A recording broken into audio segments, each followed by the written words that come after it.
What's up, Guardians, and welcome back, Warlocks. I'm Profane, thanks for checking out the video. It feels like it's been a bit since we looked at a Warlock build, but after a brief hiatus with the other two classes, we are back at it today with a spectacular new build, featuring an exotic that just got a massive update to its intrinsic trait, resulting in some impressive performance that will surely elevate your gameplay experience here in Revenant. The Skull of Dire Ahamkara was one of several exotics that were reworked at the start of the new Revenant episode, and that's boosted this exotic status from a D tier to an impressive A tier exotic.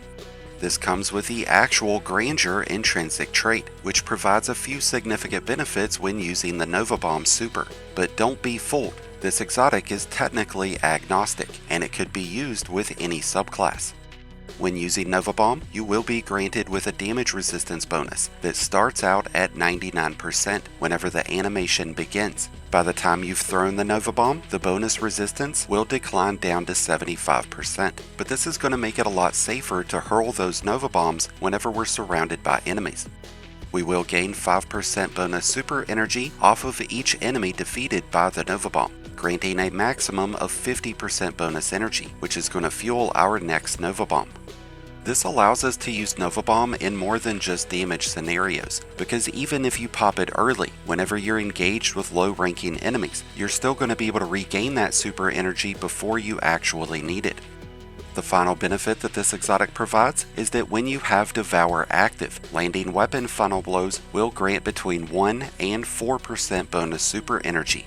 This is based on the combatant's tier level, and when you add this bonus into the energy that we'll gain from defeating enemies with the Nova Bomb, we're looking at having our super energy back in as little as 20 seconds whenever we're engaged with dense groups of enemies, like we would be in a lot of in-game content like dungeons, Grandmaster Nightfalls, and expert level Onslaught.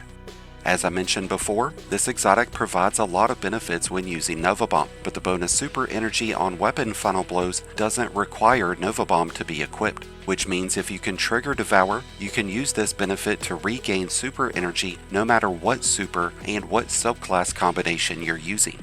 It's of course going to be easier to trigger Devour whenever using a Void or Prismatic build, since we have the benefits of Feed the Void. With the use of the Concussive Reload artifact mod and Power from Pain, grenade launchers give us an opportunity to trigger Devour. The Buried Bloodline exotic sidearm is another option to trigger Devour, as it grants Devour whenever landing rapid final blows.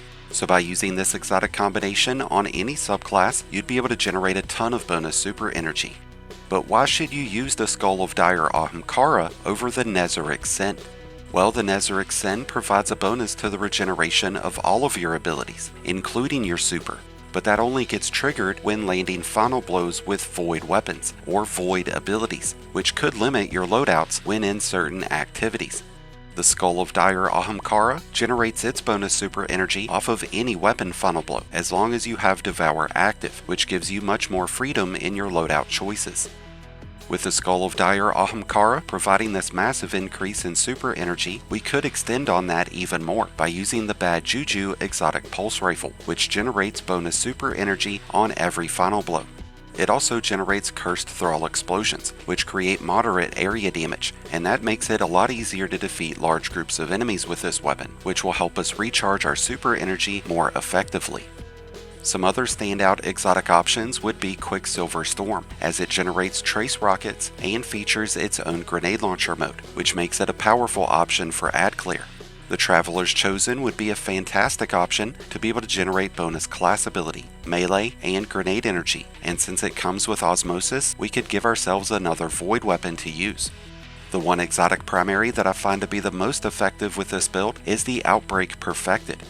It's a much stronger pulse rifle than the Bad Juju, and with rewind rounds, you're able to keep pumping out bullets. And with all the nanites you'll be generating, you'll be able to deal a ton of extra damage to all of those big groups of enemies, which will greatly improve how quickly our Transcendence and our super energy will recharge. When it comes to companion legendary weapons, we would want to look at those that offer a bonus to our ability regeneration. So weapons that have Thresh would be great, as it would provide us with bonus super energy on each final blow. So far in Revenant, I've been pretty fond of the new Area Denial grenade launcher, the Velocity Baton, which drops from the Vespers Host dungeon. This grenade launcher comes with destabilizing rounds and repulsor brace, which is going to grant us a 70-point overshield, which will surely improve our survivability in those challenging in-game activities. Grenade launchers are in a really good place right now because of their ability to weaken targets, but heavy grenade launchers also get the benefit of kinetic impact, which activates kinetic tremors on sustained damage, and this is why we will be making use of grenade launchers like the Edge Transit. Now that we know what the Skull of Dire Ahamkara will do for us and what weapons we'll be using with it, let's talk about how the Prismatic subclass will improve our situation. We mentioned that we're using the Feed the Void aspect, and that's going to grant Devour, which gives us a source of health regeneration and bonus grenade energy on every final blow. The second aspect is a bit of a toss-up, and it's going to depend on the activity that we're in, but we'll be using either Hellion Buddy or Weaver's Call. Either option will improve our overall damage output and our ability to handle large groups of enemies. When it comes to Fragments, we are making use of the Facet of Dominance, which will give our Vortex grenades the ability to weaken enemies, providing us with a 15% increase in damage against any enemy who's been weakened. We've got Facet of Dawn, so whenever we strike enemies with our Thanos Snap, we'll trigger Radiance, providing us with a 25% increase in weapon damage, and giving all of our weapons the ability to pierce barrier champion shields. We've got Facet of Purpose and Facet of Protection, providing us with bonus levels of survivability. Facet of Protection will grant us with a 15% bonus in damage resistance whenever we are surrounded by enemies. When we are in our Transcendent state, this will be increased to 32%. And by using Facet of Purpose with Nova Bomb selected, we will gain a Void Overshield whenever collecting Orbs of Power. So between these two fragments, we'll be damn near indestructible. And the last fragment that we're using is Facet of Awakening, which is going to increase our ability uptime even more. This will cause elemental pickups to be generated, and because of how we have this build currently set up, that's going to cause Void Breaches and Fire Sprites to be created, which will recharge our grenade and class ability energy even faster. With a constant supply of Radiance, Devour, and Overshields, Prismatic makes the perfect subclass to use with the Skull of Dire Ahamkara, and it's really going to allow this exotic to excel here in Revenant. With class tree options addressed, let's finish things out by talking about character stats and armor mods. Resilience and Discipline are the main stats that we focus towards to be able to improve our grenade regeneration and reduce incoming damage. But by putting a little extra focus into Intellect, we could give ourselves even faster recharge time of our Nova Bomb, or whichever super we've selected. With Orbs of Power generating overshields for us, we plan on creating as many as we can, so we are using a Harmonic Siphon mod on our helmet, Firepower mods on our gloves, and Reaper mods on our class item.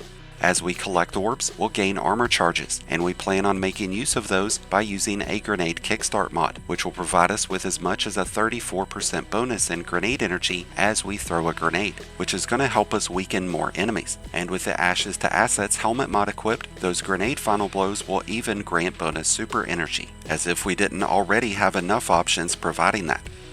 With all these different sources of bonus energy coming together, we're going to have all of our abilities rapidly regenerating, giving us our Transcendence and our super energy much faster, making us much more effective at crowd control, and just as effective when it comes to damage output. So if you haven't tried the Skull of Dire Ahamkara here in Revenant, well, it's time you do so, because this newly reworked exotic goes hard, and I guarantee that you're going to fall in love with it. With that said, I wish you all the best of luck out there. Thank you as always for checking out the video. If you enjoyed and found it helpful, then be sure to hit that like button below, along with the subscribe button if you're new. Both are greatly appreciated, and both really do help support the channel. If you need to make a copy of today's build, be sure to check out the Mobalytics link that's down in the description, where you'll be able to find this and a ton of other great in-game builds. But until next time, Guardians, this has been Profane, wishing you all some happy hunting.